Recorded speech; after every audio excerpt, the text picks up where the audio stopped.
गुरुर्ब्रह्मा गुरुर्विष्णु गुरुर्देवो महेश्वर गुरुर्साक्षात् परब्रह्म तस्मै श्री गुरुवे नमः।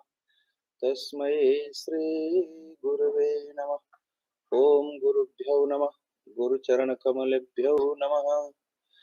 ओम नीलाम्बुजगश्यामलकोमलाङ्गं सीतासमारोपितुवामभागं पाणौ महासायकचारुचापं नमामि रामं रघुवंशनाथम्। ओम रामाय नमः। रामभद्राय नमः। रामचंद्राय नमः। रघुनाथनाथाय नमः। सीताया पतये नमः। बोलिए पवन सुत हनुमान की जय। आज फिर से भागवत की कथा। भागवत की कथा में जो स्कंद कहते हैं, 11वां स्कंद, इस 11वें स्कंद के 5वें अध्याय की कथा है। उसमें 9 योगी हैं, वो एक एक प्रश्न का जवाब दे रहे हैं। तो आज जो सबसे छोटे योगीराज है उम्र में, आज उनसे जो है, उनका नाम है करभाजन। करभाजन से राजा निमि पूछते हैं। क्या पूछते हैं? कृतम त्रेता द्वापरम च कलरित्येषु केशव नाना वर्णाभिधाकारो ना नैव विधिनिज्यते। पूछते हैं कि आप बताइए महाराज करभाजन जी कि सतयुग, त्रेता, द्वापर और कलयुग, ये जो 4 युग हैं, इसमें भगवान के कौन कौन से रंग होते हैं? भगवान का कौन सा रंग हम लोग जानते हैं? भगवान किस कलर के हैं? सांवले। हम लोग यही जानते हैं कि भगवान कृष्ण भगवान काले हैं, तो विष्णु भगवान काले हैं, तो राम जी काले हैं, इसीलिए उनका नाम कृष्ण है। लेकिन यहाँ राजा निमि पूछते हैं कि बताइए भगवान का रंग कौन कौन सा है? नारायण भगवान का, विष्णु भगवान को कहा जाता है मेघ कलर के। तो अब सुनिए कि भगवान का रंग बदलता है, एक ही रंग के भगवान नहीं होते। तो करभाजन कहते हैं कि सतयुग में भगवान का रंग कैसा होता है? श्वेत, उज्जर होते हैं भगवान, उज्जर कलर के रहते हैं। और जब उज्जर के कलर के रहते हैं तो उनके 4 हाथ रहते हैं। और कभी हम लोग देखे विष्णु भगवान को कि शंकर भगवान की तरह बड़ी बड़ी जटा हो? नहीं देखे ना, कभी फोटो में नहीं मिलता। लेकिन सतयुग में भगवान नारायण के बड़ी बड़ी जटा होती, लंबे लंबे बाल होते हैं। बाल ही नहीं, जटा होती। जटा कहते हैं बाल को ऐसे बरगद का दूध लगा के ऐसे लंबा कर लेते हैं। तो भगवान विष्णु को 4 भुजा रहते हैं सतयुग में, और लंबे लंबे बाल होते हैं, और रंग उनका उज्जर होता है। अच्छा, नॉर्मल भगवान विष्णु को क्या पहने हुए हम लोग देखते हैं? मुकुट और बढ़िया बढ़िया सोने वाला कपड़ा। लेकिन सतयुग में भगवान विष्णु कुछ नहीं पहनते। क्या पहनते हैं? पेड़ की छाल। पेड़ की छाल निकाल करके सतयुग जब आ जाता है तो भगवान पेड़ की छाल पहनते हैं। हाँ, नथी पहनते हैं। और काले रंग का मृग का चर्म, उसे मृग चर्म ज्यादातर चर्म पहनते हैं, गज चर्म, बाघ चर्म भगवान शंकर। लेकिन सतयुग में भगवान विष्णु जो है, वो काला मृग जो होता है, काले रंग का, वो जब अपना चमड़ा छोड़ देता है वही वो पहनते हैं। और फिर यज्ञोपवीत रहते हैं, जनेऊ पहनते हैं। और भगवान विष्णु क्या पहनते हैं सतयुग में? रुद्राक्ष की माला। लोग कहते तुलसी की माला, नहीं। सतयुग में भगवान विष्णु उज्जर होते हैं, उनके बड़ी बड़ी जटाएं होती है शंकर भगवान की तरह, पेड़ की छाल और मृगा की छाल पहनते हैं, जनेऊ पहनते हैं और रुद्राक्ष की माला पहनते हैं। और भगवान विष्णु के हाथ में क्या है? आप गिनिए, 4 हाथ है तो 4 चीज होगा ना। शंख चक्र गदा पद्म, एक हाथ में शंख, दूसरे में चक्र, एक में गदा, एक में कमल का फूल, ये 4 चीज रहते हैं। लेकिन जब सतयुग रहता है तो भगवान के हाथ में एक डंडा हो जाता है, दंड, और एक हाथ में कमंडल, और 2 हाथ में क्या रहता है ये नहीं लिखा, इसका मतलब खाली रहता होगा, शायद माला रहती होगी। लेकिन सतयुग में भगवान विष्णु चक्र धारण नहीं करते। सतयुग के बाद कौन सा?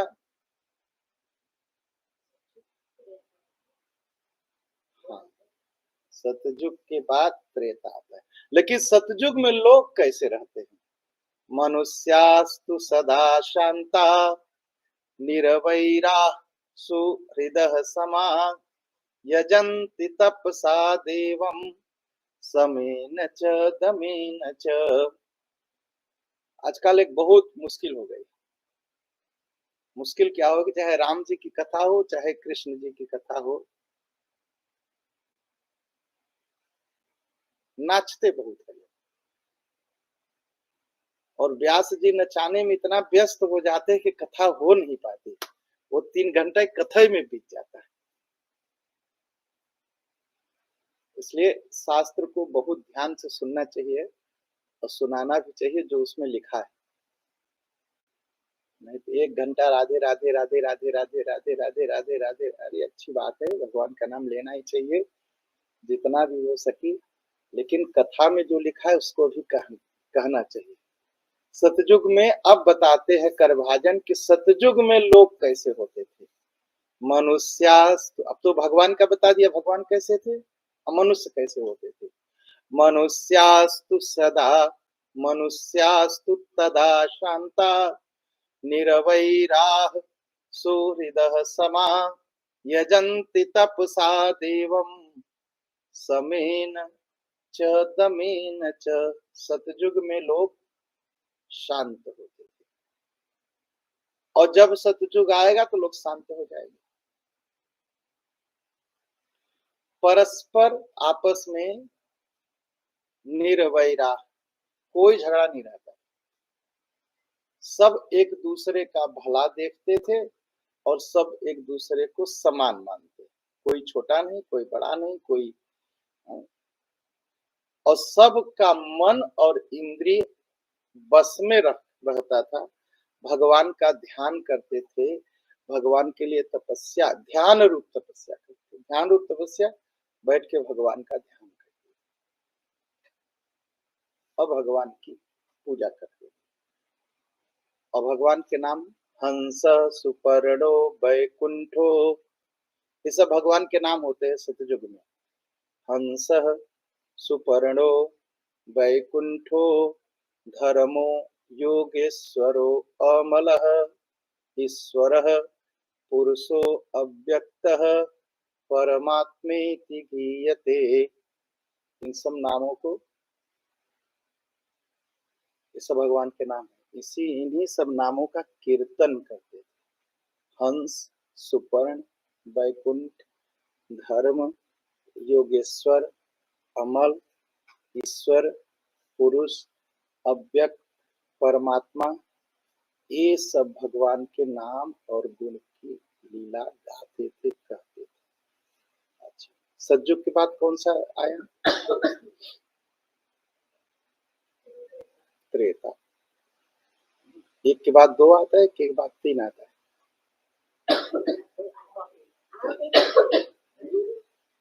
तो क्यों त्रेता आते हैं? पहले 1 आता है, तब 2 आता है, तब 3 आता है, तब 4 आता है। तो पहला युग हुआ सतयुग, दूसरा हुआ तो द्वापर होना चाहिए ना, लेकिन त्रेता आ जाता है। धर्म क्या है? धर्म बैल है। तो जब सतयुग बीता तो धर्म का एक पैर टूट गया, तब तीन बचा, इसलिए त्रेता। हाँ, सतयुग में धर्म चारों पैर से रहता है, त्रेता में तीन पैर से रहता है। तो अब त्रेता आया। अच्छा, फिर कभी पूरा बताएंगे क्यों पैर टूट जाता है। देखियो, वो नंदी महाराज है ना वहां, वो एक पैर से खड़े हैं इस समय, तो तीन पैर उनके मोड़ लिए है। हाँ, तो धर्म जो है अब तीन पैर से हुआ तो त्रेता आया। तो त्रेता में भगवान का रंग कैसा हुआ? त्रेतायाम रक्त वर्णासौ चतुर्बाहुस्त्री मेखलः। त्रेता में भगवान का रंग क्या हुआ? अब लाल हो गया।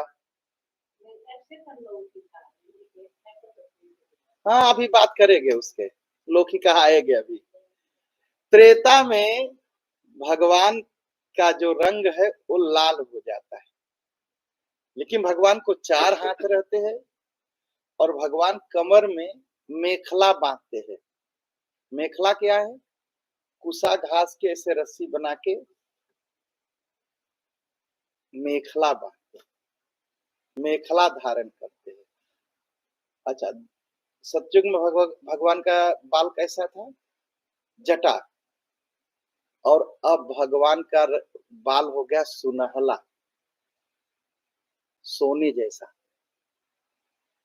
त्रेता में। हाँ? और यज्ञ रूप होकर के, और भगवान के हाथ में क्या होता है? अब भगवान के हाथ में सुरुआ। हाँ, सुरुआ क्या होता है? चम्मच, जिसे हवन करते हैं उसको सुरुआ कहते हैं। अब पंचपात्र हो जाता है, जिसे आचमन करते हैं उसे पंचम पात्र कहते हैं। तो एक में सुरुआ हो जाते हैं, एक में श्रुक हो जाते हैं, एक में पंचपात्री हो जाती है, ऐसे। लेकिन भगवान यहाँ भी शंख चक्र गदा पद्म नहीं धारण करते, यज्ञ पात्र कहते हैं उसको धारण करते हैं। और त्रेता में मनुष्य कैसे रहते हैं? अब देखिए, हर युग के मनुष्यों की आदत अलग अलग होती है। त्रेता के मनुष्य का आपने सुन लिया कि शांत होते हैं, भगवान का ध्यान करते हैं। सतयुग में, अब त्रेता में कैसे रहते हैं उसको सुनेंगे। तम तदा मनुजा देवं सर्वदेवमयं हरिं यजन्ति विद्यात्रया धर्मिष्ठा ब्रह्मवादिनः। त्रेता युग के लोग धर्म में बड़ा विश्वास रखते हैं, वेद पढ़ना पढ़ाने में बड़े समझदार होते हैं, प्रवीण होते हैं। और वो लोग ऋग्वेद, यजुर्वेद और सामवेद, वेद कितने होते हैं? चार। कौन कौन से? यजुर्वेद, ऋग्वेद, यजुर्वेद और सामवेद। और ऋग्वेद, यजुर्वेद, सामवेद और एक अथर्ववेद। हम चार वेद का नाम लेते हैं, लेकिन पहले एक वेद था, सबको मिला के एक वेद कहा जाता था। फिर उसके तीन वेद बनाए अलग अलग रूप से, उसे कहा जाता है वेदत्रयी। वेदत्रयी मतलब ऋग्वेद, यजुर्वेद और सामवेद। फिर वेदों का एक टुकड़ा और हुआ तो आया अथर्ववेद। तो त्रेता में वेद कितने थे? तीन। सतयुग में एक वेद था, त्रेता में आके तीन वेद हुआ। तो वेद त्रय का लोग पढ़ते थे और पढ़ाते थे, बड़े समझदार होते थे और भगवान का आराधना करते थे, वेद मंत्रों से पूजा होती थी। ये त्रेता में होता था। और उस समय किन देवता की पूजा होती थी त्रेता में? भगवान का नाम अब बदल गया।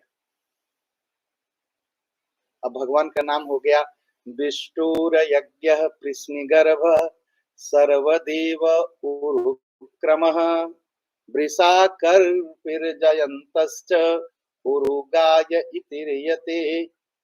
त्रेता युग में भगवान को लोग विष्णु, यज्ञ, कृष्णगर्भ, सर्वदेव, उरुक्रम, वृषाकपि, जयंत और उरुगाय, इन नाम से भगवान को जपते थे और कीर्तन करते। अच्छा, अब एक एक धर्म का एक पैर और टूट गया त्रेता। अब कितना बचा? अब आया द्वापर। अब केवल दो पैर पर धर्म खड़ा।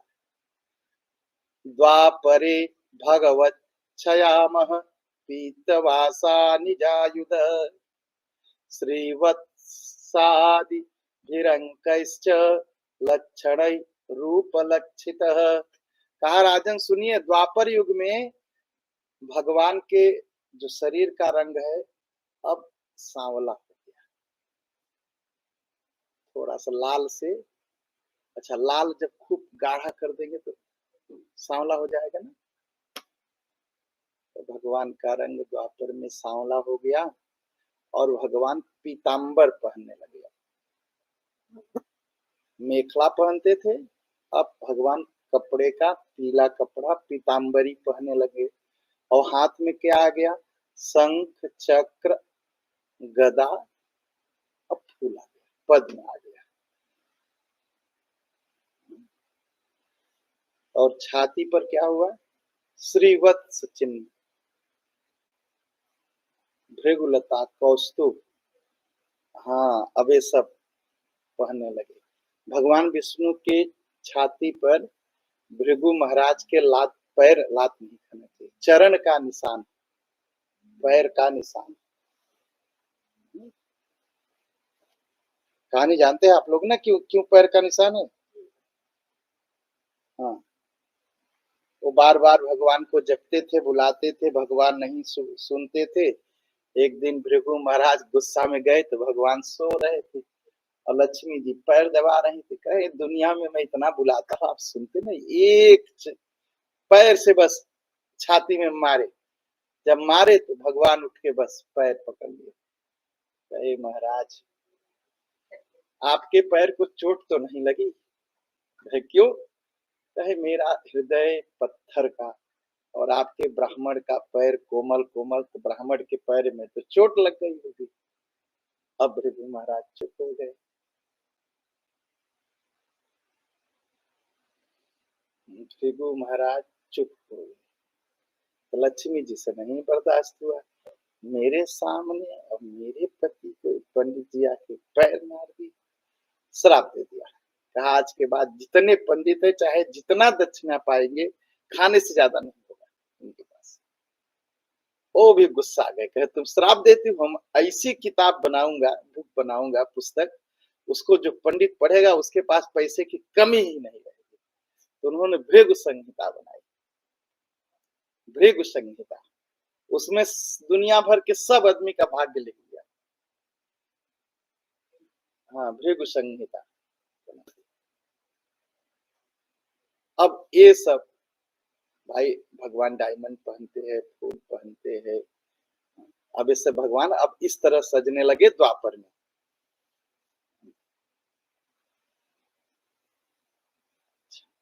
अब उस समय जो मनुष्य लोग थे वो लोग भगवान की पूजा वैदिक मंत्र से करने लगे और तांत्रिक मंत्र से पूजा करने लगे। अब तांत्रिक मंत्र कहेंगे तो लोग थोड़ा घबराते हैं। तंत्र थोड़ा सा यूरोप आते आते बदनाम हो गया। हाँ, और तंत्र को बदनाम किया, समय नहीं मिलता सब चीज बताने, क्या बताए।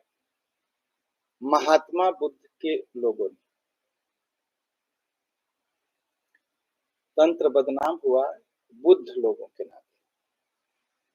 उसमें सहरपा, सबरपा, लुईपा, कुट्टिपा, ये सब बड़े तांत्रिक थे। ये सब तंत्र में पाप ला दिए।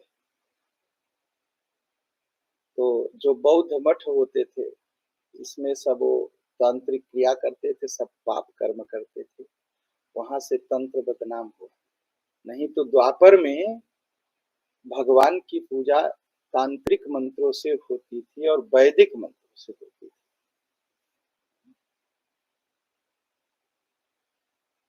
और उस समय लोग भगवान की प्रार्थना कैसे करते थे? नमस्ते वासुदेवाय, नमः शंकर संकर्षणाय च, प्रद्युम्नाय अनिरुद्धाय, तुभ्यं भगवते नमः, नारायण ऋषये पुरुषाय महात्मने, विश्वेश्वराय विश्वाय सर्वभूतात्मने नमः। प्रार्थना करते थे लोग। क्या? हे भगवान, आप ज्ञान स्वरूप हैं। हे भगवान वसुदेव, आप क्रिया शक्ति रूप हैं। हे संकर्षण, हम आपको बार बार प्रणाम करते हैं। हे नारायण, हे महात्मा, हे विश्वेश्वर, हे विश्वरूप, सर्वभूतात्मा भगवान, हम आपको नमस्कार कर, ऐसे प्रणाम करते थे। और द्वापर के लोग भगवान की स्तुति करते, प्रार्थना करते। अब कलयुग आ गया, जिसमें हम लोग, भगवान का रंग क्या हो गया? कृष्ण वर्ण। कलयुग में आके भगवान कैसे हो गए? काले रंग के हो गए। भगवान का रूप कलयुग में आके रंग काला हो गया।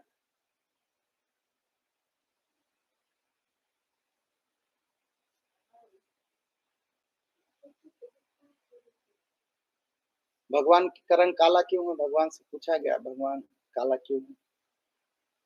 लोग मजाक बहुत कर देते हैं ना, लेकिन असलियत यह है कि भगवान ने कहा कि अपने भक्तों का सारा पाप मैं अपने ऊपर ले लेता हूँ, इसलिए मैं काला हो जाता। नहीं, भगवान तो क्या थे? एकदम उज्जर थे ना। तो जैसे जैसे पाप बढ़ता गया, वैसे वैसे भगवान का रंग बदलता गया। अब कलयुग आया तो भगवान क्या हुए? काले हो गए। काले हैं, लेकिन उनके शरीर से क्या है? नीले रंग की लाइट निकलती है, प्रकाश निकलता है।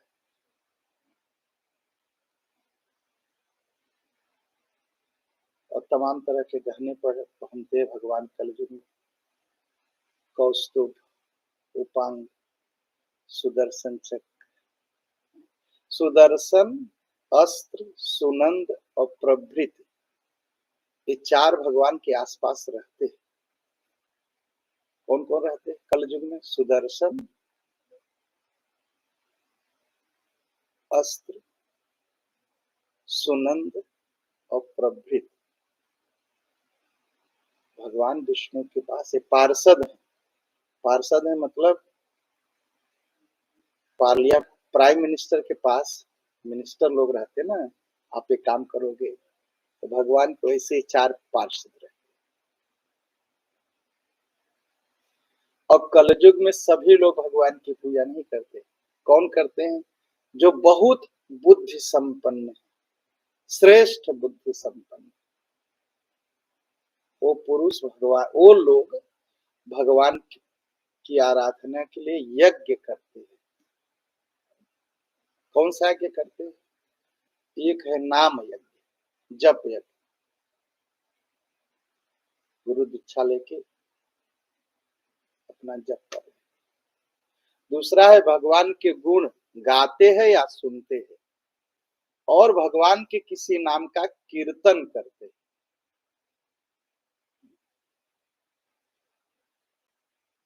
एक कलयुग के लोग इस तरह भगवान की आराधना करते हैं। और क्या कहते हैं? प्रभु आप शरणागत रक्षक हैं, आपके सदा सर्वदा ध्यान करने से मोह माया से छूटा जा सकता है। और जो आपका ध्यान करते हैं, या जप करते हैं या यज्ञ करते हैं, जप यज्ञ करते हैं, वो संसार में नहीं बदते, तमाम तरह की प्रार्थना करते भगवान। इसलिए ये 4 युगों में भगवान का रूप 4 तरह का होता है और भगवान की पूजा 4 तरह से होती है। सतयुग में दूसरा, त्रेता में दूसरा, और द्वापर बीतते बीतते धर्म का क्या हुआ, 3 पैर टूट गया। अब केवल धर्म 1 पैर से बचा, और वो जो पैर बचा उसे कहा गया दान।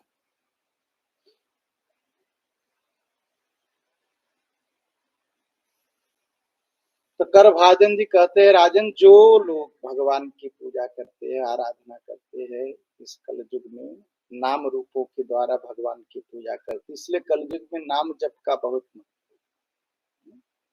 उनको धर्म, अर्थ, काम और मोक्ष सब कुछ मिल जाता है। भगवान ही धर्म, अर्थ, काम और मोक्ष बन करके उनकी इच्छा पूरी करते हैं। और कलयुग में केवल संकीर्तन से ही सारे स्वार्थ और परमार्थ बन जाते। भगवान का कीर्तन करिए, स्वार्थ पूरा हो जाएगा। स्वार्थ क्या होता है? धन, रुपया, पैसा, जमीन, सांसारिक वस्तु जो हम चाहते हैं, इसे कहते हैं स्वार्थ। और परमार्थ कहा जाता है मुक्ति, और परमार्थ कहा जाता है स्वर्ग की प्राप्ति, भगवान की प्राप्ति, भगवान का दर्शन, भगवान की कृपा, ये परमार्थ कहा जाता है। कीर्तन करने से यह सब कुछ मिल जाता है। इसीलिए संत लोग क्या कहते हैं, कलयुग के समान कोई युग नहीं है, कीर्तन करिए भगवान को पा जाइए। इसीलिए कलयुग को, अच्छा, कलयुग के लिए क्या करते हैं लोग, देवता लोग सोचते हैं कि मेरा जन्म कलयुग में हो जाए, क्योंकि भगवान बड़े आराम से मिल जाएंगे, कीर्तन करेंगे और यहाँ वहां बहुत मेहनत नहीं करना पड़ेगा और भगवान जल्दी से मिल जाएंगे। सतयुग, त्रेता और द्वापर में लोग एक मन में सोचते हैं कि भगवान मेरा जन्म कलयुग में, क्योंकि कलयुग में नाम जप करने को मिलता है और भगवान उसी से मिल जाते हैं, प्राप्ति होती है। और कलयुग में एक बहुत बड़ी समस्या है, हम क्या करते हैं, अभी ये काम बाकी है, अभी ये काम बाकी है, अभी ये काम बाकी है, काम खत्म होता है? कभी काम नहीं खत्म होता है, अभी एक काम बाकी है, ये करना जरूरी है। अगर भगवान आए कहे चलो चलो चलो, अब हमारे साथ चलो, तो हम लोग क्या कहेंगे, अरे रुकिए अभी बेटा स्कूल जाता है, पढ़ ले फिर चलते हैं, यही करेंगे ना। कहा इस सब भेद बुद्धि का त्याग करिए।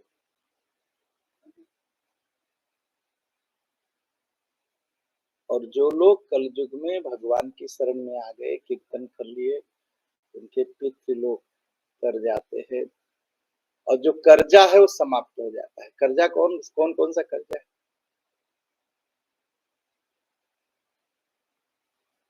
गिनिए।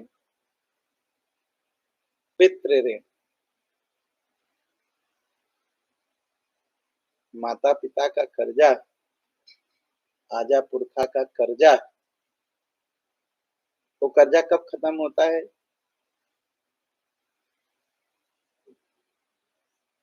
पिंडदान तो करने से खत्म, आपने अपना धर्म निभा दिया, कर्जा नहीं खत्म हुआ।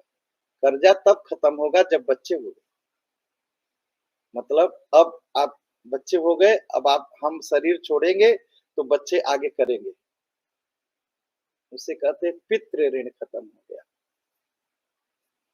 और दूसरा क्या है, दूसरा कहा गया गुरु ऋण है, जो सीखे हैं उसको आगे किसी को सिखाया, जब तक नहीं सीखे, सीखा हुआ कि नहीं, किसी और को सिखाए, तभी कर्जा रह गया। देवऋण।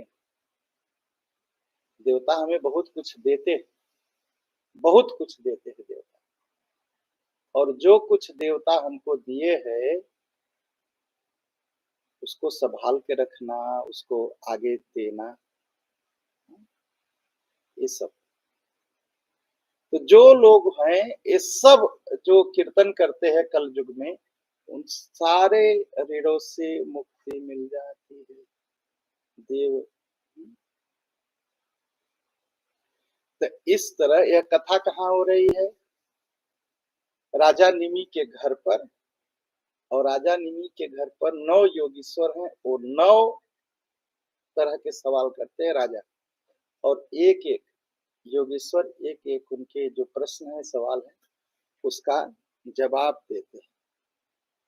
और नारद जी कहते हैं कि और नारद जी कथा सुना रहे हैं। किसको सुना रहे हैं नारद जी कथा?